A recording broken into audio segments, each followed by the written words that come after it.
so welcome to card number 7. Starting off, I use this Test Tubes by Inkadinkado and my StazOn Jet Black ink.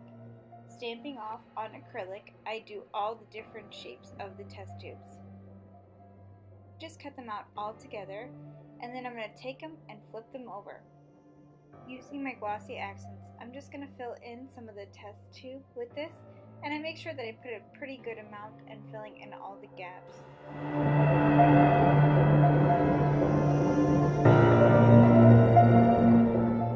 Next, I'm taking my Ranger alcohol inks and I'm just going to do some dabs over that glossy accents, and I do it in several different colors just to give it different looks. After I'm satisfied with the colors I've chosen, I just take a toothpick and I swirl the colors into each other, and then you can add a little bit more or a little bit less, whatever you like for this technique. Using my Stamp-A-Majig, I just make sure that I place these all in the right spot. As you can see, I have to take off the tape and realign it down at the bottom, and then I just continue to stamp out the rest of the test tubes. I'm using VersaFine ink so I get a nice dark mark. I just stamp out the rat from the Artistic Outpost stamp in Gothic 31, and then for the rest of the stamps, I use the rest of the test tubes by Inkadinkado. And now I'm going to go ahead and color them all in. I did leave it so that you could see in detail what I did with the coloring, and I used the original packaging for reference. I absolutely loved how these little critters came out, and you'll see later on in the video I did go ahead and I used a, I believe it was Bing as my reference to color in the frog, because I wanted a poisonous frog and the cockroach, and at the end I was so pleased how these came out. So yeah, just continue. I have some music going and I sped this up to about 4 times, so I hope you enjoy.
just did the same exact technique. Next, using this Frisket film by Graphic Arts, I just stamp out my test tubes again using the StazOn. Next, I use those as my masking and I just place them over the original stamped image. Now I'm taking my Copic sprayer and I'm just spraying all along the bottom just to give it some shadow and detail.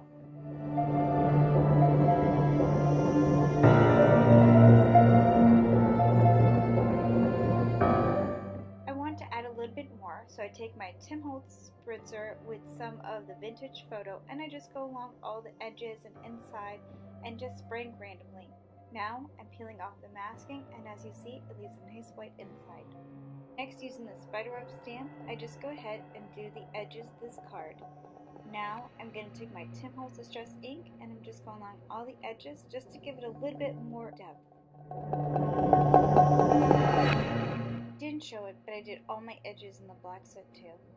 Now I'm just going ahead and gluing all the pieces down onto the front of the card base. This card, there's several different options. This is number 1.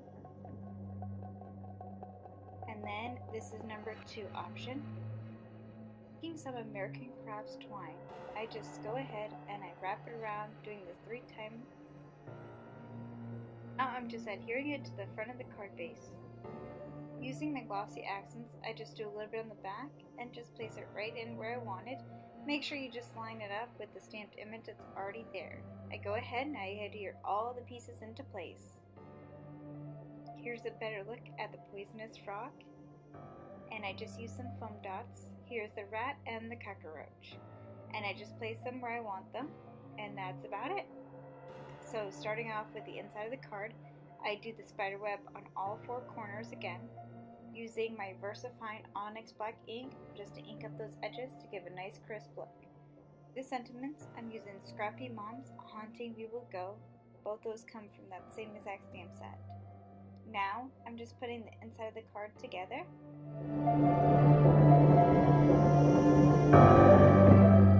I'm putting it inside of the card base.